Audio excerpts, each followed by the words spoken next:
আমি লুটে গেছি রে, লুটে গেছি, বরবাদ হয়ে গেছি গ্রামবাসী, আমি তো বরবাদ হয়ে গেছি। কিছুক্ষণের মধ্যে গাঁয়ের মুখিয়া, গাঁয়ের একটা মেয়ে রাধা এবং অনেক গ্রামবাসী সেখানে জড়ো হয়ে গেল। আরে কি হলো জমিদার? জমিদার সব ঘটনা বিস্তারিত বলল। হে ভগবান, তো এখন সেই চোর ছোট বাড়ির সাথে সাথে বড় বাড়িতেও চুরি করতে শুরু করেছে। আরে জমিদার, তোমার হাবেলিতে যদি সেই চোর চুরি করতে পারে, তাহলে আমার তো ভয় হচ্ছে যে আমার বাড়িও নিরাপদ নয়। এমনিতে তো যে কোনো ভাবে এখন আমাদের সেই চোরকে ধরতেই হবে। কিছুক্ষণ পর জমিদার সেখান থেকে চলে গেল। মহল শান্ত হয়ে গেল, সময় কেটে যাচ্ছিল। রাধা তার কাজে লেগে গেল। সে একটা সুন্দর এবং পরিশ্রমী মেয়ে ছিল, যে মাটির পাত্র বানিয়ে তার জীবনযাপন করত। রাধা অনাথ ছিল।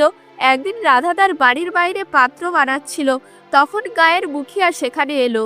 রাধা, গত কয়েকদিন ধরে আমাদের গায়ে চুরি তো হয়নি, কিন্তু যখনই গায়ে শান্তি হয় সেই চোর কোনো না কোনো বড় ধামাকা করে, তাই সাবধান থাকিস মা।